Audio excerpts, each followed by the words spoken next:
Well, hello. So I'm going to start with just asking you guys a really simple question that may take a little bit longer than 2 seconds to answer. Have you ever personally met your soulmate? I hear some yeses. Not really. Yeah, they're pretty hard to come by, right? So now think about what made that person your soulmate. Was it the way they looked? Was it the career that they had? Was it the way that they connected with your soul? Was it the fact that they were also in the same religion?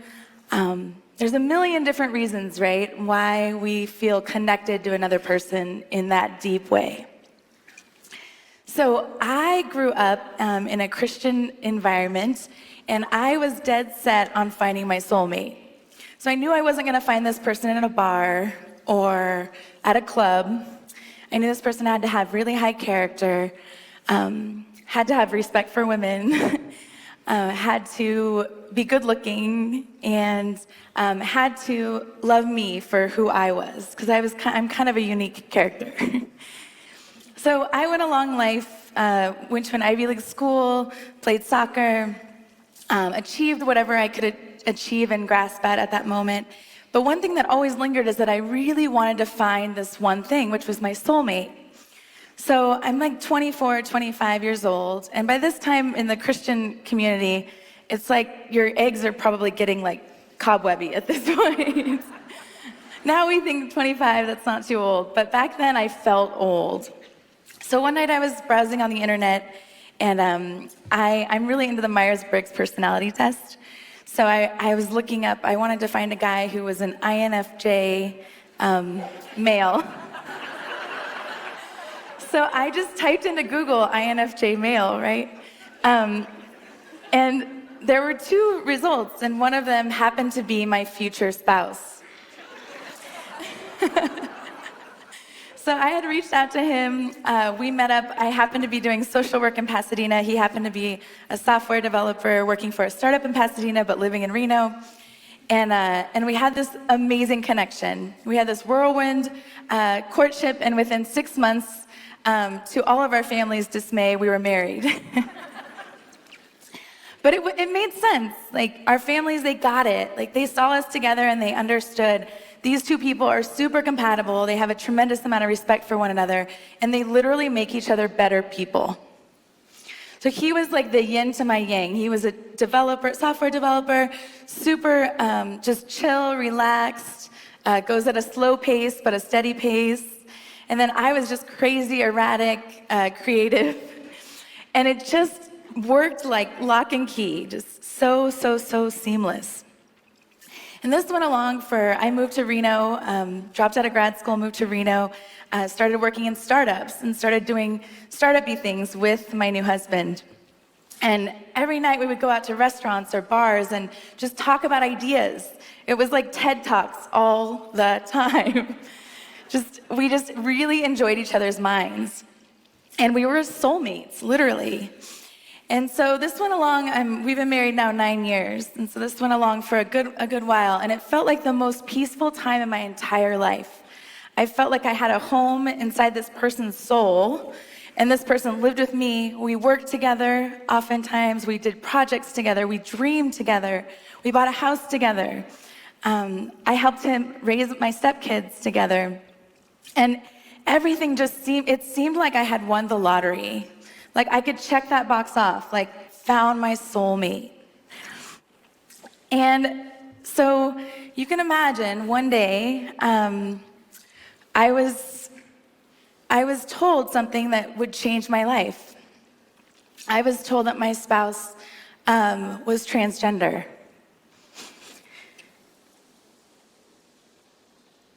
You could probably hear a pin drop right now. And my response was interesting. My first response was, "You've got to be fucking kidding me."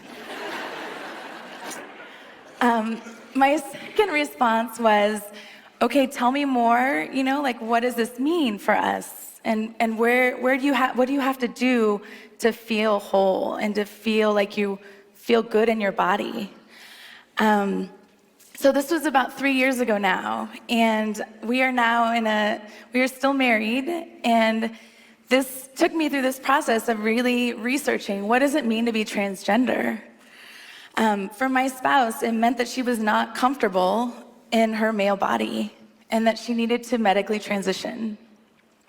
Now for me, if you or anybody out there is thinking, shoot, like, you're looking at your partner right now and being like, are you gonna drop this bomb on me?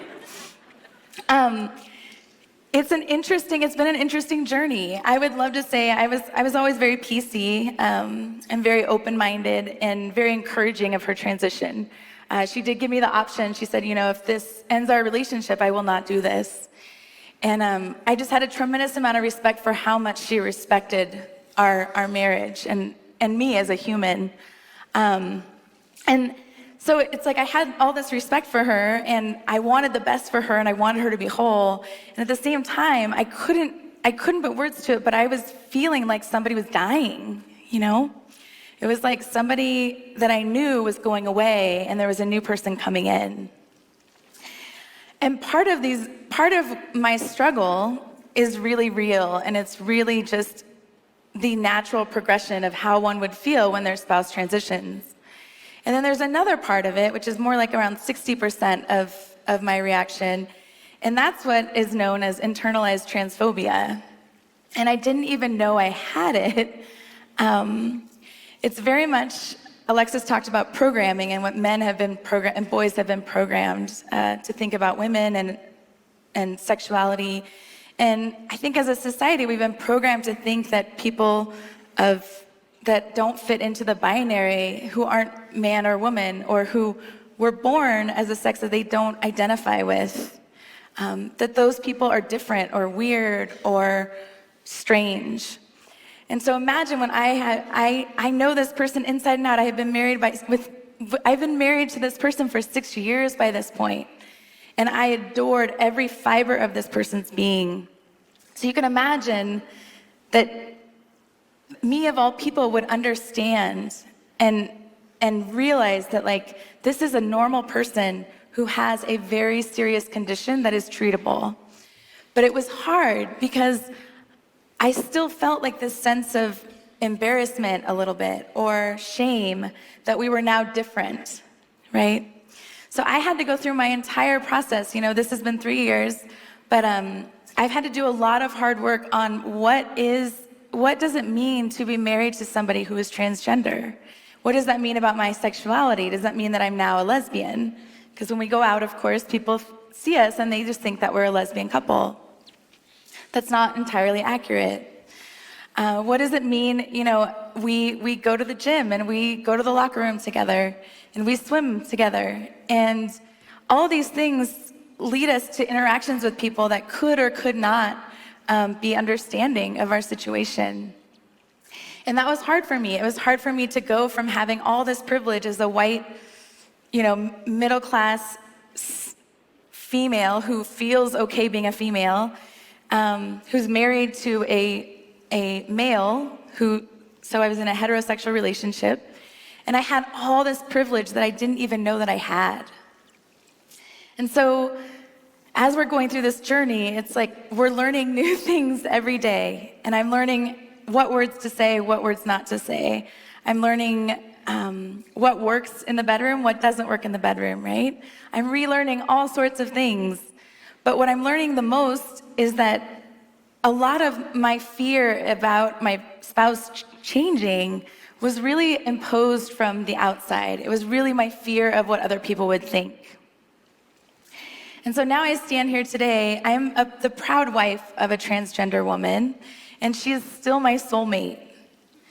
And I would know she's my soulmate if this room was dark right now. I would know how to find her in this room. And I think that's the lesson to take from all this, is that people have a patina, they have a presence in the world, they have a look, or they have a job, or they have all these things that are outward facing that everybody identifies them by and puts them into boxes. That's how we categorize people and we get to know them. But underneath there's a soul, and that soul is so much deeper and stronger. And and so much more identifiable than that patina. So my challenge to you today is, would you even know how to recognize your soulmate? If you're going out in the world right now, would you know what you're looking for? Thank you very much. It's been a pleasure.